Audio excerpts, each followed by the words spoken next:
Hey, it's Tom here and welcome back to the channel. So as some of you may know, I have recently been spending quite a bit of time over the past several weeks trying to understand Alibaba. Earlier this year, we saw Charlie Munger through the Daily Journal Corporation portfolio invest into Alibaba. We've seen Monish Pabrai follow Charlie Munger into that investment, and if we look on a site like Dataroma, for example, we'll see quite a number of super investors who've recently bought into Alibaba. So in the interest of full disclosure, I do have a small position in Alibaba already, but I've really been trying to understand the business more and try and figure out whether I should add further to that position. So one of the resources that I've found really helpful through this process is actually this book, Alibaba, The House That Jack Ma Built by Duncan Clark. Now, Duncan Clark, the author of this book, is actually an investment banker who spent quite a lot of time in China, particularly in the late 90s and early 2000s, and actually first met Jack Ma in 1999 when he was getting Alibaba kind of off the ground. So really interesting perspective from Duncan Clark in this particular book. And although there's a lot of really useful information and kind of interesting backstory on not only Jack Ma, but certainly the early days of Alibaba and getting their different kind of lines of business up and running, there were really two or three core kind of stories and ideas from this book that I found most useful as someone looking to invest into Alibaba. And that was basically this idea of the iron triangle, which is basically the moat, essentially, as Warren Buffett and Charlie Munger might call it, of Alibaba. Also some stories around the company culture. And thirdly, the catastrophic failure of eBay trying to launch into China. And that failure of eBay trying to go into China is actually really good background for trying to understand why businesses that don't currently exist in China, so think of some of the American tech companies, for example, or a business like Amazon, which a lot of people sort of directly compare to Alibaba. It's a really good perspective on why those outside businesses are very unlikely to be successful in China. So I basically want to go through in a bit more detail each of those three key learnings from this particular book. Again, highly recommend checking this out if you haven't read it already and you're trying to get your head around Alibaba as well.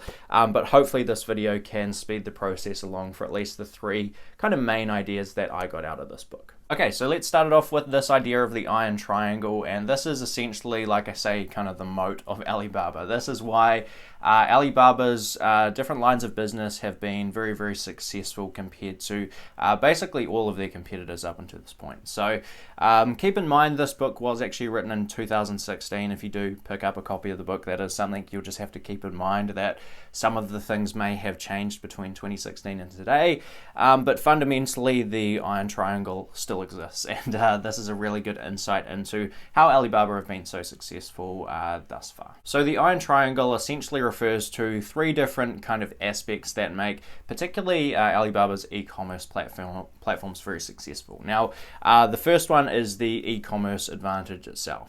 Now, Alibaba actually has a number of different e-commerce platforms, but by far and away the most successful ones and the largest ones are both Tmall and Taobao. And Taobao was really the first one that was the massive growth driver through the early 2000s and still right through to today for Alibaba. Now, Taobao basically has a couple of key advantages over some of the other e-commerce platforms. So the first way that it gets an advantage is basically by charging no fees. So you can think of Taobao kind of like an online version of like a street market. So it's not necessarily like going into a mall. That's kind of what Tmall is more designed to be. But Taobao is a little bit more like a street market where you've got individuals basically selling whatever products they like, and you've got buyers that can go in and, you know, obviously buy some of those products. And they've actually got like little online chat functions and stuff where you can literally haggle with these online sellers, which is kind of an interesting concept as well. So the first thing that kind of draws the sellers to a platform like Taobao is basically that they charge absolutely no fees. So if I'm a seller and I want to sell my products on Taobao, I don't have to pay any kind of fees at all. Where Taobao does make money is more in the advertising space. So if you're a seller that wants to kind of get your products pushed up the search results, for example, a little bit like kind of Google advertising, if you had a business that you wanted to have pop up in search results, if you're a plumber or something, you know, on Google and you want to have your plumbing business show up, it's kind of a similar concept with Taobao, where you can pay to advertise your products in, hopes of obviously getting kind of more business. So Taobao gets an advantage from basically being like the low-cost provider of e-commerce for individuals, and they also have sort of this very capital-light business model. So unlike an Amazon or unlike a JD.com, which is probably the closest kind of comparison to Amazon's e-commerce model in China, they don't carry any inventory. Rather, they're just sort of a matchmaker of buyers and sellers. Now, the second advantage and the second kind of side of this iron triangle for Alibaba is basically logistics. So they have an exceptionally powerful logistics network. And again, it's very sort of capital light from a business perspective. So Alibaba don't actually own any of the logistics networks, at least they didn't in 2016 as this book was written. I understand they have made sort of moves in almost like Uber style businesses of food delivery and so on, and I have to kind of figure out whether they've done something similar for their general logistics for e-commerce. But at least at the time in 2016, they invested in a business called China Logistics. And basically what China Logistics does is it's sort of like a network that helps to connect different packages that need delivery to various different logistics companies. And you effectively have this army of people that are on foot or on a bike or getting on trains or in cars and just traveling in all kinds of different ways to try and deliver as many packages as they can from Alibaba platforms to the Alibaba customers, basically as quickly and efficiently as they possibly can. And some of the stats that come out of these logistics networks are just mind-blowing. So something like sort of the Black Friday equivalent of a kind of sales event in China, something called Singles Day. There's a couple of others, but Singles Day is certainly the big one for Alibaba. And I'll put up some stats here just of the sheer volume of packages that get delivered on Singles Day, and it really is mind-blowing just how efficient some of these logistics networks are. And the third and final side of this iron triangle is basically payment systems. Now, Alibaba are a shareholder in a business called Ant Financial or Ant Group, and part of Ant Group is Alipay. That's one of the big, most valuable assets within Alipay. Now, you can think of Alipay a little bit like PayPal. Basically, this is a payment system, and this really, really pushed forward the e-commerce businesses for Alibaba. So one of the big issues in the early days for a lot of these e-commerce platforms was basically the issue of trust. So if I'm a buyer and I'm trying to spend money to buy something of a particular seller on a platform like Taobao, for example, there's not that much security and trust in terms of sending money to the seller and then hoping to get my package. And it kind of reminds me a little bit of a platform like TradeMe here in New Zealand, where there's not, it's sort of getting better, but there is kind of an element of trust between the buyer and the seller that has to happen. And Alipay basically eliminated the need for that trust to kind of happen. So when you buy something on Taobao, you can pay through Alipay, and that money is basically held in escrow until the package arrives. And when the package arrives, that money is then distributed by Alibaba / Ant Financial / Alipay out to the seller. So they have sort of this escrow service, which basically increased consumer confidence a lot and really provided a lot of security behind these different e-commerce businesses for Alibaba.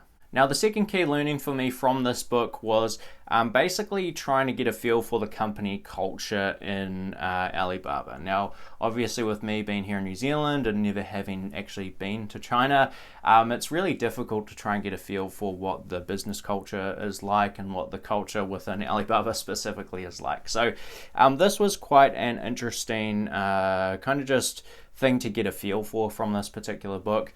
And Jack Ma has said over and over again that this is basically his three kind of areas that he likes to focus on, and he kind of prioritizes them in this particular order. So firstly, he prioritizes the experience of customers. Secondly, he has employees. And thirdly, he has shareholders. And that's basically how Alibaba has always been run. And there's countless examples of this. So shortly I'll talk about eBay's catastrophic failure in China. One of the things that caused eBay to fail so hard was basically they started charging fees to their customers very early. And that's something that Taobao and Alibaba have always kind of tried to resist, particularly through the Taobao platform. So that's an example of trying to put customers first and kind of having shareholders a little bit further down the list. And shareholders have had phenomenal returns from Alibaba, particularly if you've been in them from the long term. And some of the stories of these venture capitalists that got in the early 90s and 2000s are just mind-blowing in terms of the amount of money they've made. But shareholders are further down the list. If something is going to benefit the customers, then they will leave that in rather than kind of trying to prioritize profits, or at least short-term profits. So that was something that was really interesting to hear. And the other thing is with employees. So they have a couple of things to kind of incentivize employees to obviously work hard for the company and try to stay on for as long as they can have them. They had a couple of interesting initiatives. So they had things like $50,000 interest-free home loans if you want to go out and purchase your first home and you're an Alibaba employee. And they also had these big annual events where they basically celebrate the success of the company, and they actually also celebrate things like couples that have recently been married at the business. So just interesting to kind of get a feel for some of the things that Alibaba are doing to keep the company culture really positive. Okay, and the third and final learning that I want to share from this particular book is this catastrophic failure of eBay. Now, the iron triangle I found really important to kind of learn that about Alibaba. The culture is really important, but also the competitive landscape in China is something that I have been trying to get my head around. And of course, there's a lot of domestic competition with Taobao, Tmall kind of falling under the Alibaba group, and then you have platforms like Pinduoduo, JD.com, countless others at this point, all sort of competing domestically. But then you also have these external companies. So all of the international e-commerce businesses that potentially could come into China. And this was a good example of where, in the past at least, many of those companies have kind of failed miserably. And as someone who's looking to invest into Alibaba, it gave me some sort of peace of mind that it's really probably unlikely that something like a big American business is going to be able to come into China and be successful in the e-commerce sphere. So these are some high-level points from basically what went wrong at eBay, and this is from the early 2000s where they were trying to, make some big moves in China. So the story basically went like this. In 2002, eBay paid $30 million to acquire a 1/3 stake in a business called EachNet. Now, EachNet at the time was one of Alibaba's major competitors. They had a website that was live already that had pretty significant market share in China e-commerce. In 2003, after eBay had made their investment, the market share was about 90% in terms of e-commerce through eBay/EachNet. So they actually, at least by the standards of 2002 and 2003, had a pretty sizable market share in e-commerce. E-commerce was obviously a lot smaller than it is today, but they had a good chunk of the business at that time. But during 2002 and 2003, there was honestly just error after error after error and mistake after mistake after mistake that eBay started to make. And the whole business just kind of went down the toilet, frankly. And at the same time, Alibaba was launching Taobao, and they also launched Alipay, which was just like fuel on the fire for Taobao's growth. And they just absolutely destroyed eBay in the end. So these are a few of the things that eBay kind of did wrong. So like I talked about in the last point about company culture and having customers first, employees second, shareholders third, eBay didn't come in with that mindset, and it led them to actually add fees to their platforms a lot earlier than the other platforms. And as soon as they add fees, when you've got EachNet/eBay that charges fees, and then you've got Taobao that doesn't, that immediately gives a platform like Taobao a competitive advantage. So that was the first thing I would say that eBay really screwed up.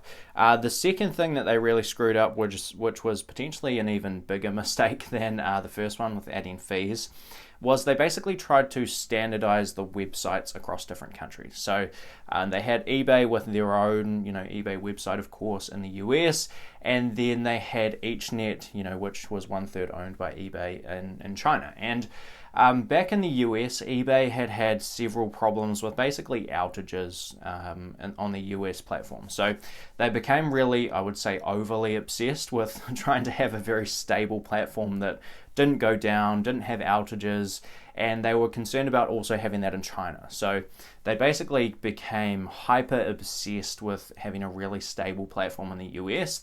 And once they were happy with how that platform was looking, they basically cloned that website and had that appear in China. So they scrapped what EachNet were doing in terms of their user interface and their customer experience and the design and layout and so on. And they basically just gave China a Chinese version of the eBay website. And that caused a couple of different issues. So of course, when you just straight up replace a website, that's going to cause a bit of a learning curve to have to take place for consumers to want to continue to use EachNet, continue to have to use that website. So that certainly dropped market share a little bit more, and again gave Taobao another little edge ahead of eBay. And the other thing was they sort of centralized, obviously, the technology side of the business in the US. So anytime that the Chinese team wanted to make some sort of change to the website, it was just like unbelievably slow for those changes to flow through. So they talk about, just some wording on a website taking as long as 9 weeks to change, which is just crazy to even think about. And they said if they wanted to add a feature or change some sort of feature, there was just such a massive backlog in the US business of eBay that all the China stuff just kind of got pushed further and further down the list. And it was taking as long as a year to add in a new, even relatively minor feature to the Chinese eBay website. And the other problem with launching that US website in China is that China has this thing that's sort of jokingly called like the Great Firewall of China. So there's a lot of US websites, for example, that just don't work in China. There's lots of sort of key words and numbers and dates around politically sort of sensitive events that just straight up get blocked in China. So when Chinese consumers were going to use this eBay website, there was a lot of experiences where the website was just unbelievably slow, to the point where users were having the website time out and crash and so on. So this effort to have a more stable platform really completely backfired. And as this was all playing out, in 2003, Alibaba ended up launching Alipay and kind of merging that and building the full sort of iron triangle with their Taobao platform. And that was just kind of the final nail in the coffin for eBay. And although eBay did try to bring sort of a Alipay competitor to China, which was actually PayPal, so if you don't already know, eBay initially actually acquired PayPal for I think about $1.5 billion in the early 2000s. It was frankly firstly too late and it just didn't work. PayPal were going through issues again back in the States with lawsuits with AT&T and all sorts of stuff. So again, you just sort of get this whole feel that sort of the US business was just more highly prioritized than the China business. And when you have that kind of mindset versus a very well-funded and very dedicated team at Alibaba, you just got crushed in the marketplace. So there you have it. Those are some of my core learnings from this book, Alibaba, The House That Jack Ma Built by Duncan Clark. Certainly cannot recommend it enough. It's been very useful for me to try and learn more about the Alibaba business. And of course, I've found it very helpful. So if you've read this book and you think I might have missed anything important, definitely drop that down in the comments below. But that's it from me for this one, and I will see you in the next video. Cheers.